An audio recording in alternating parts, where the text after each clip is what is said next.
In this tutorial, I will highlight a website called deck.toys. The address for it, as you can see, is deck.toys.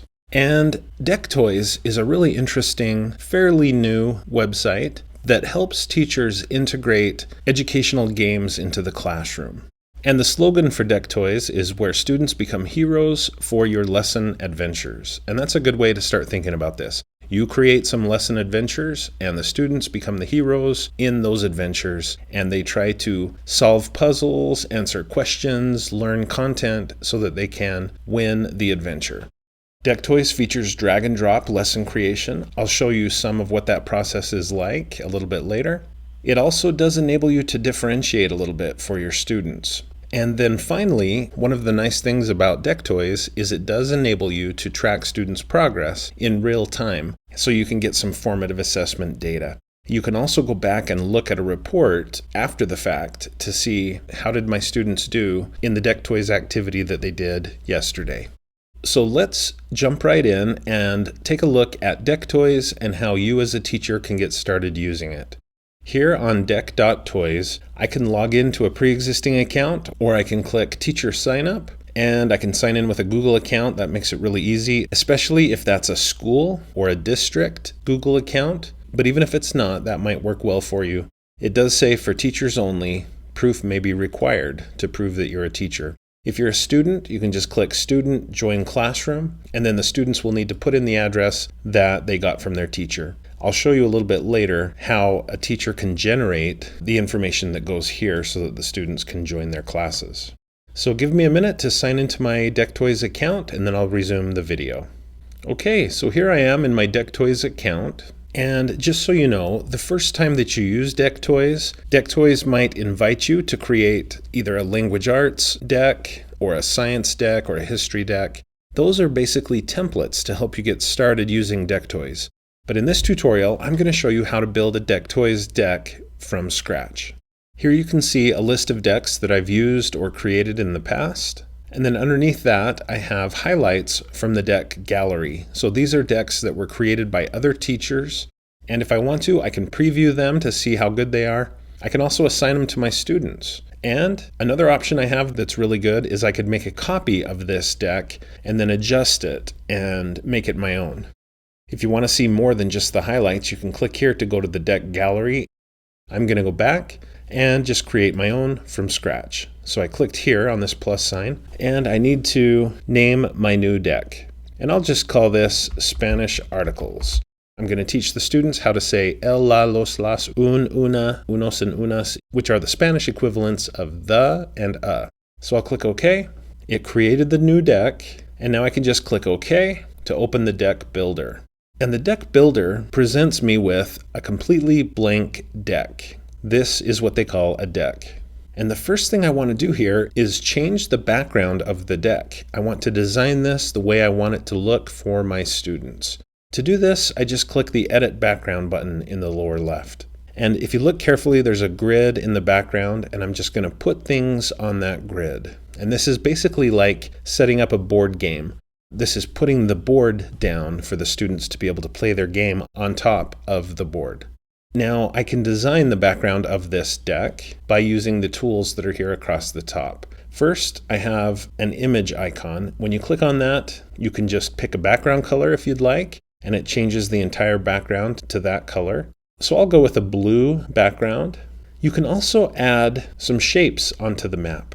Here are some images that look like plots of ground. And I really like this one, so I'll click on that and it puts it onto my deck. It's a little bit bigger than I had envisioned though, but the good news is you can just click on it, go to the corner, and shrink it down. You can also use these edge handles here to make it more narrow or more wide if you'd like. Maybe I'll go back to that Add Image button, and this time I'll add a different plot of ground with a different color, different shape. Now you'll notice that deck.toys reserves some of these shapes, some of these background images. It reserves them for the pro customers, people that are paying to use deck.toys. That's okay though, I'll just use the free map content. So I clicked to add this other style of ground to my deck, and I'll just put it there. Now next to the image icon, I have a shapes icon. I could add a shape of my own, and I can change the color for this shape if I'd like. I can just click on it, and then here at the left, there's a delete button, duplicate, order button, and what that's for is for deciding what order it should appear on the screen. What layer basically is it on? And then there's the color option. So I'll change the color. Maybe I'll make it kind of yellow, and I'll just put it there. You can see there's lines and triangles, so a few shapes to work with. Next to shapes, I have some pro images. These are things like roads, like signposts, place marks, and railroad tracks, things like that. So I haven't paid for the pro account, so I don't have access to these. Next to that, I have a tree symbol. That gives me nature images, so I can put in some trees just to kind of decorate the deck a little bit. I can put in some palm trees maybe the sun. I'll put the sun over here, maybe make that a little bit bigger. So at this point, we're just designing the game board so that the students have something interesting to look at while they're playing the game. Maybe I'll put a mountain right there. Now next to the nature symbol, we have a rocket symbol. And when you click on that, it gives you some of the Deck Toys icons. These are Deck Toys symbols. There's also lock symbols like safes. There's signposts, keys, and other things. And again, some that are reserved for paying customers. Okay, so I'll just add this signpost here, and I'll just maybe put it right there. Next to that, we have some letters and numbers that you can add onto your deck. You can put the letters basically one at a time into the deck. I'm not going to do that. I'm going to delete that letter. Next to that, though, we do have a text box. Instead of just putting one letter at a time, you can select the text box and just type inside the text box to add those words into your deck. I'm going to delete that. The last option we have here at the far right is Image Picker. If you click that, it is possible to click Access Google Drive, and once you've connected it to your Google Drive account, you'll be able to search Google Images for items to add onto your deck. So I'm going to do a search for bridge, and it found a whole bunch of bridges. The only problem with these bridges is that there are other things in the pictures other than bridges, right? I don't want the sky, I don't want the clouds. So just a trick that you can try, if you go back to image search, what you can do is type .png. And if you search for bridge, in this case, .png, it gives you some bridges that don't have anything else in them, just the bridge. Now you can see it doesn't work 100%. These images do have other items in the background, but that's okay. It found some good results for me. I'm going to select this bridge, click select, and now I've got a nice bridge added to my deck. Okay, so now I've got a bridge. I can rotate the bridge. There's a bunch of different things I can try to get the bridge to look the way I want it to look. Now, because of how that's set up, I might want to scoot this over just a little bit so that it looks like the students can cross this bridge to get from one island to the next. Okay, I'm pretty happy with how that looks. Now, just so you know, if that doesn't work, if for some reason you're not able to go to Image Picker, access your Google Drive, connect your Google Drive, and then search for an image, you can also upload your image, and sometimes you can just go directly to bing.com and do an image search, find the image you would like to use, right-click on it and copy the image, and then go into Deck Toys, click on your deck, and then on the keyboard, just do Control-V if you're on a Windows computer. On a Mac, Command-V. So I did that, and I clicked OK, and look, that's another way to bring in images. Just copy-paste. It doesn't always work as well. You can see that the white corners are included in this image, but that is another option that it's good to know about and to be able to do. So I'm going to delete that out. All right, let's say I'm happy with how this looks, and I am. I think that looks pretty good. It's time now for me to add some interactivity and to build the actual Deck Toys game onto this deck. So I'm going to click Save and Exit Background Editor. I click that button. The background is set. I can adjust it if I need to. I could go back in by clicking Edit Background, but for now, this is perfect. I'm going to begin. So this next step, this is how you turn this good-looking deck into an actual game or contest. And you do that by using the tools here at the right. The first tool I'm going to use is a signpost. So I'll click on that and I'll drag it and I'll put it right here. And I'll call this Start Here. So I just clicked where it said Edit Title and I'll change that to Start Here. Click OK. That's the beginning.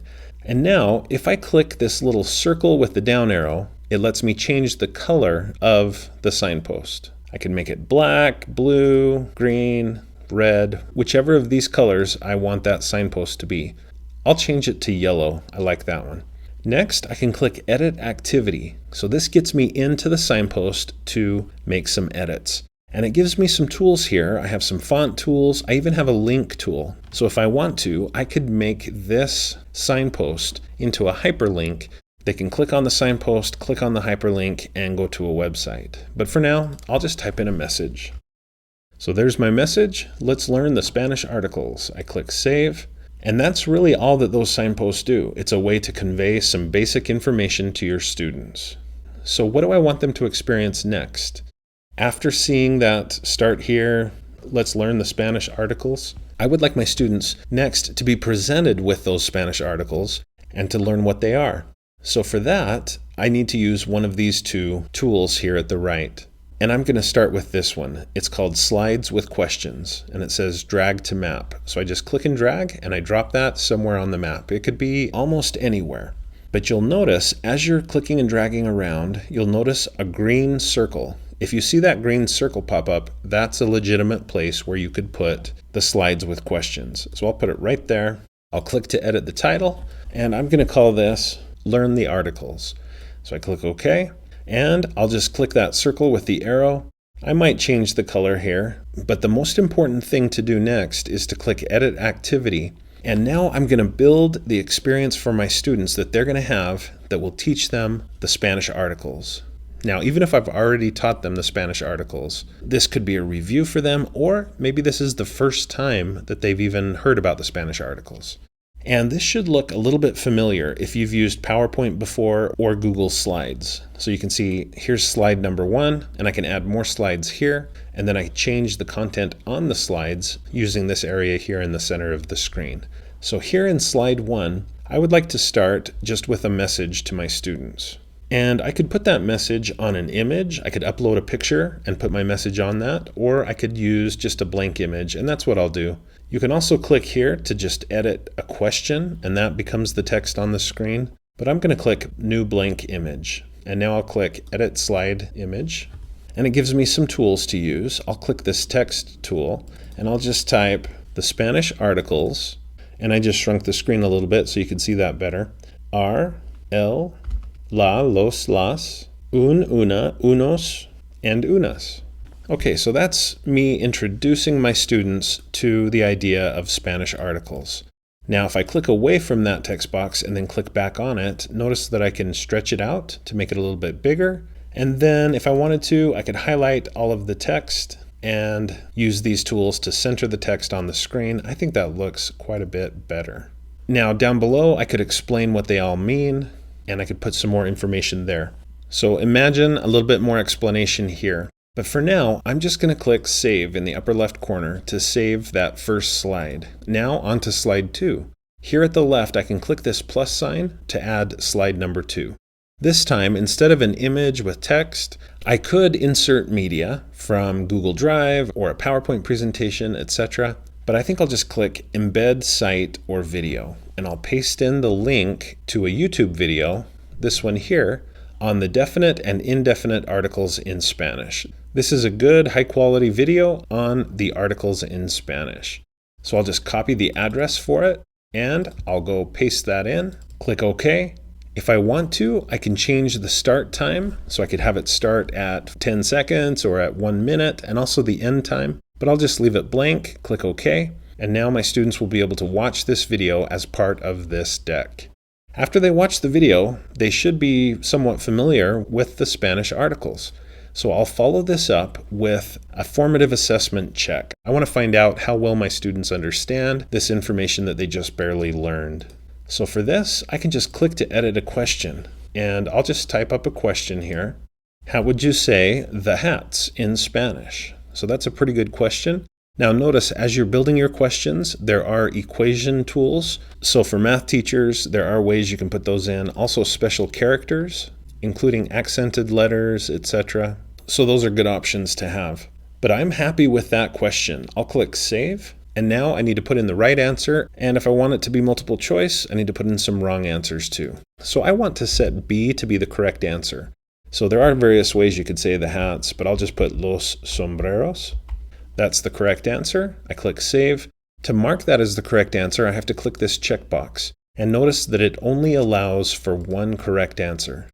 I'll put in some incorrect answers here as well and click Save each time. So now you can see what the students will experience when they get to this slide activity. They'll first see the text that I wrote. Then, when they're ready to move on, they'll be able to watch a YouTube video. And then when they're ready to move on again, they'll get a question, and you can see how it displays here. This will be displayed basically pretty big on the slide, and then the students will need to answer the question. I am done with this slide activity. If I wanted to, I could add more to it, but I think it's really good the way it is. So I'll back out of it by clicking that back arrow. And now I have an activity for my students to do. Now, so far, this doesn't seem much like a game, does it? It's more like a formative assessment tool. It's kind of like PowerPoint mixed with Socrative or formative. But stick with me, there are some gaming elements here. And let's look at them next. So after this Learn the Articles slide activity, I want my students to be able to practice what they've learned. So I'm dragging this third tool onto the screen. I'll just put it right there. I'll click to edit the title, and I'll call this Practice the Articles.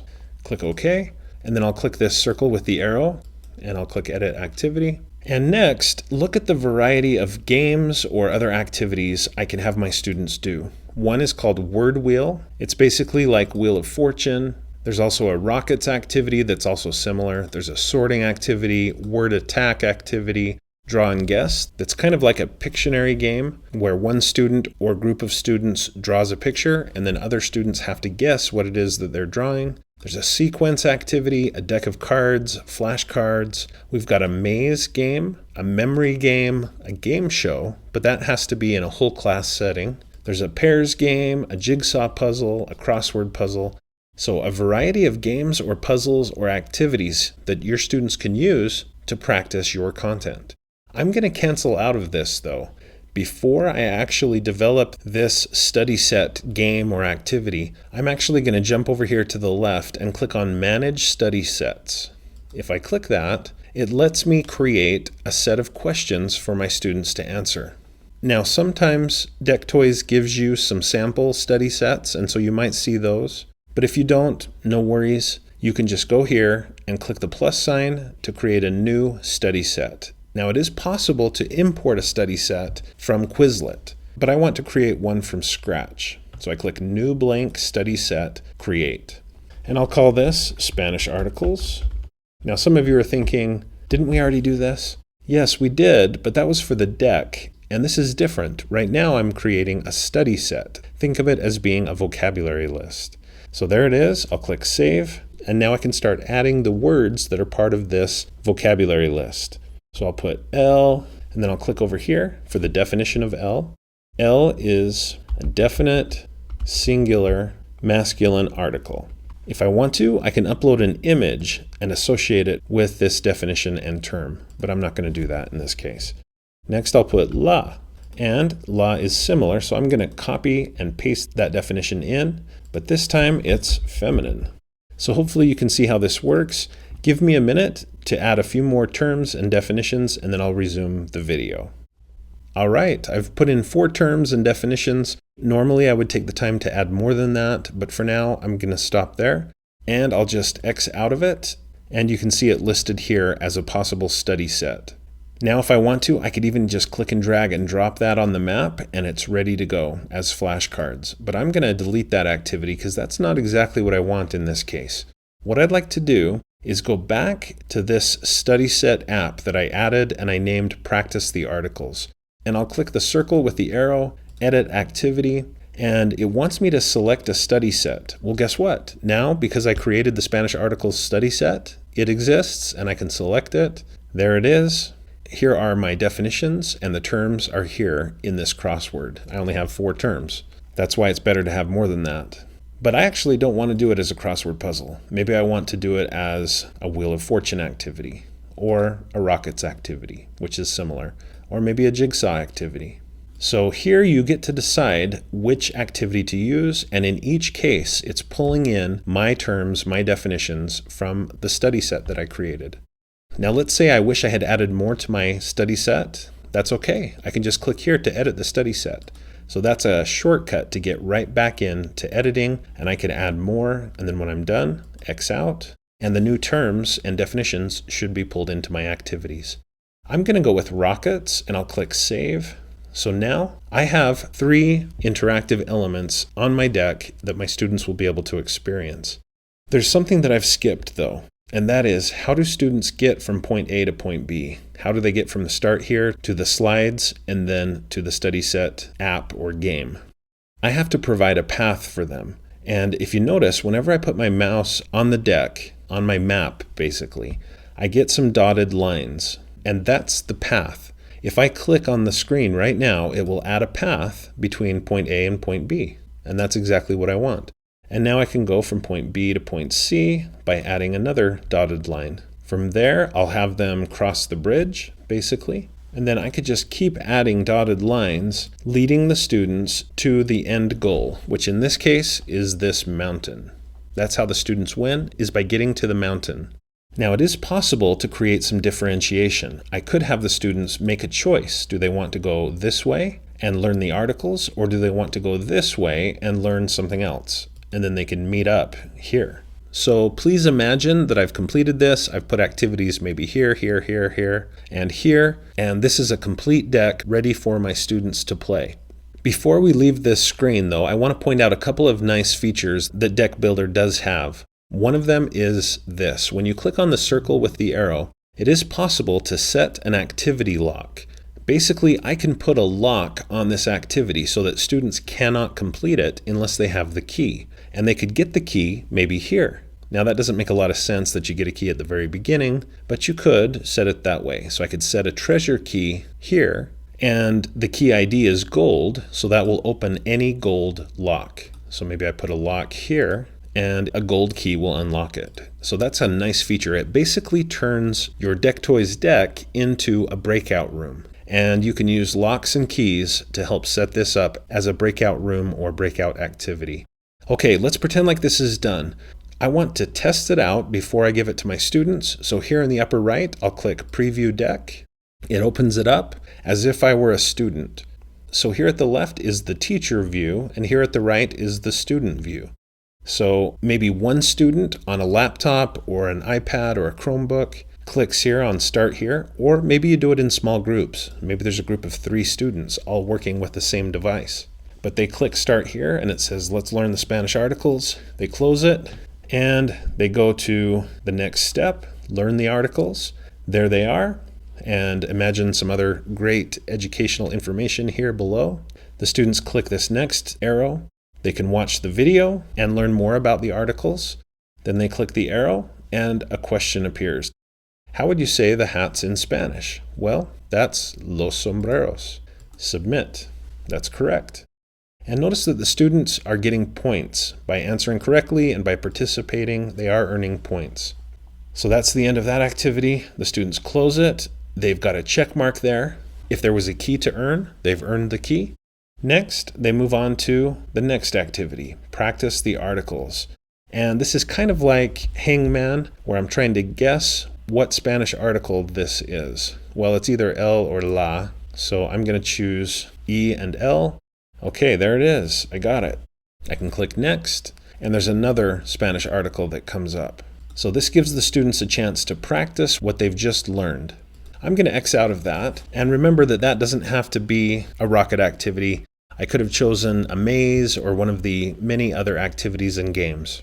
So the students would continue to progress through this until they reach the end. And if you want, you can have it be a race among students or groups of students, or you can just say, learn at your own pace. As long as you reach the end, you earn the credit, you win the game, whatever you want to say. Now, I would bet that the question that many of you have is, that looks good, but how do I get this to my students? So for this, I need to go back to my dashboard. So I'll click there. and I need to create a classroom for my students.